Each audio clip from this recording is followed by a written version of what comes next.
c'est l'un des temps forts de ce festival. Une salle comble, un public debout pour acclamer Johanna Hadji-Thomas et Khalil Jorej. Le couple de cinéastes libanais présentait mercredi en avant-première son dernier long-métrage, Memory Box. Vous découvrirez aussi leur travail de plasticien cinéaste.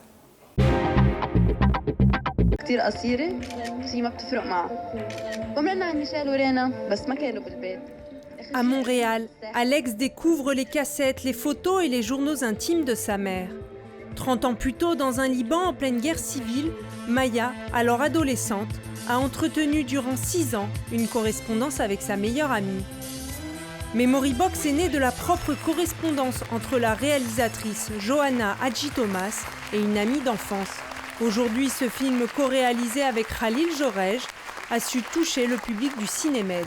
J'en ai là aux yeux et j'arrive pas à aligner 30 mots clairement.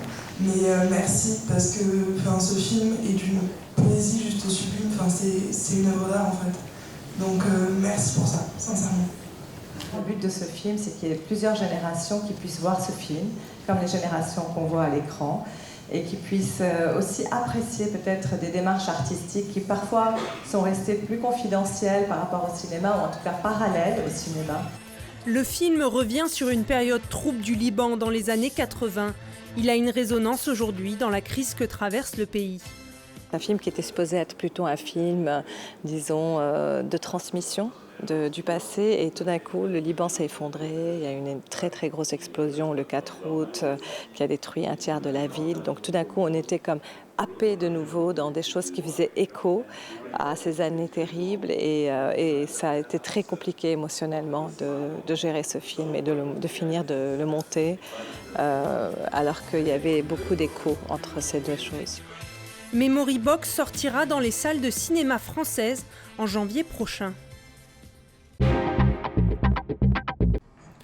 Des extraits de films, de vidéos et Johanna Hadji-Thomas et Khalil Jorej qui racontent en direct une histoire, celle de la sortie de leur film A Perfect Day.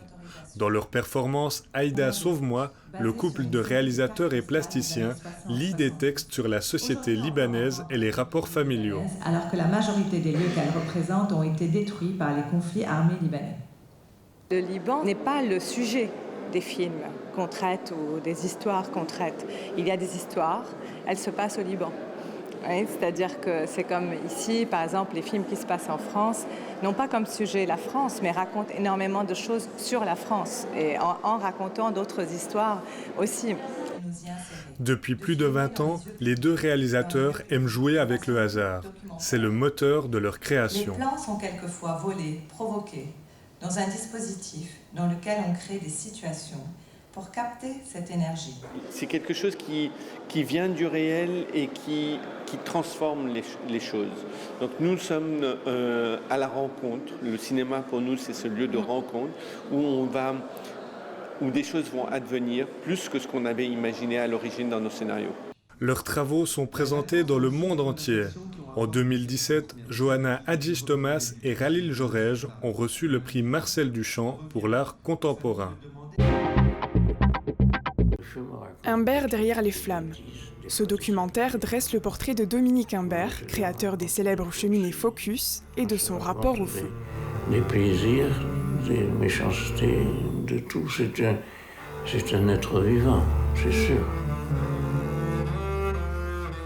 Moi, ce qui m'a intéressé, justement, c'est d'aller voir un petit peu derrière cette entreprise florissante, cette success story où on exporte beaucoup à l'international. Je voulais savoir quel était le créateur derrière, et ça a été le sens de mon travail. Enfant, il a été brûlé lors d'un traitement en rayon X. Dans le documentaire, il se confie sur son handicap pour la première fois. Je suis revenu à me sortir de mes bandelettes et à ouvrir la fenêtre de ma chambre et à jeter les corsets et coquilles de plâtre par la fenêtre et entendre le bruit du plâtre éclater à 3 étages au-dessous. C'était un délice fou que je n'aurais pas connu si j'avais eu une enfance normale. C'est des personnages qui nous donnent quand même des leçons de vie quelque part. Et moi, je sais que personnellement, il a dynamité toutes les peurs, tous les préjugés que je pouvais avoir sur la maladie, sur le handicap, sur la vieillesse même. Dominique Imbert est décédé début septembre à l'âge de 81 ans. Présenté dans la sélection Regard d'Occitanie, Imbert derrière les flammes sera projeté ce samedi au Centre Rabelais. Un jury, un public, 14 projets en compétition et seulement 3 lauréats. Félicite Inbar Oresh, Birthright, Terre Promise pour... Inbar Oresh et Alona Refua, réalisatrices et productrices israéliennes, font partie des équipes retenues pour la bourse d'aide au développement. Elles viennent de remporter 9 000 € pour leur projet Terre Promise. Faire un film prend beaucoup de temps. Recevoir des soutiens tout au long du processus, que ce soit pour des moyens financiers ou le fait de savoir que les gens croient en notre projet est très important pour nous. Cela nous pousse à continuer à nous battre pour terminer ce film qui va encore nous demander quelques années de travail. En production depuis 2 ans, Terre Promise raconte le voyage spirituel d'un groupe de jeunes juifs et de leur rencontre avec des soldats israéliens. Déjà sélectionné parmi les courts-métrages l'an passé, le projet sera adapté en format long.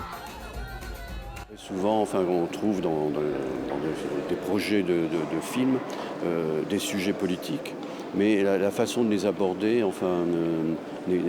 ressemble plus à un documentaire qu'à un film de fiction. Tandis que là, il a et le recul, et le regard, et la distance. It's a Sad and Beautiful World de Cyril Harris et Le Rêve m'a trahi de Mohammad Chaiko ont également été récompensés. Au total, près de 20 000 € de prix ont été décernés pour écrire et produire ces 3 films.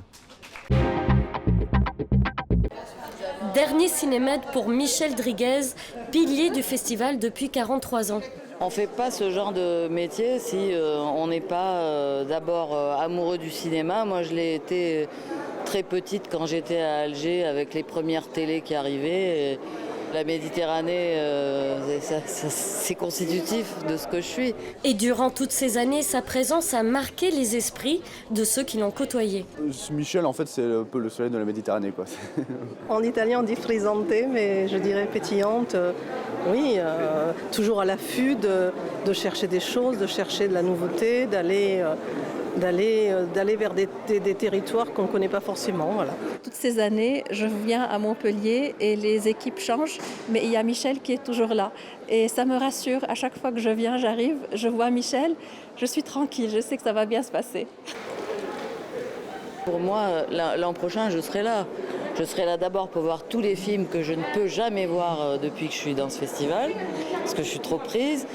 Et puis, je continuerai à animer sûrement des rencontres, des animations, des tables rondes. Voilà, moi, dans 2 ans, j'ai 70 ans. Donc, si je ne vis pas une nouvelle vie avant d'avoir les couches culottes et le déambulateur, vous voyez, c'est... Voilà. Toujours. Oh là là, ça va être une overdose. Et au programme de ce vendredi, à 21h, l'avant-première du film Kung Fu Zora, en présence de son réalisateur, Mabrouk El-Meshri. Et pour les amateurs de films d'horreur, ça se passe au cinéma Utopia à partir de 20h, avec la projection de 5 films pour la nuit en enfer. A été abattu alors.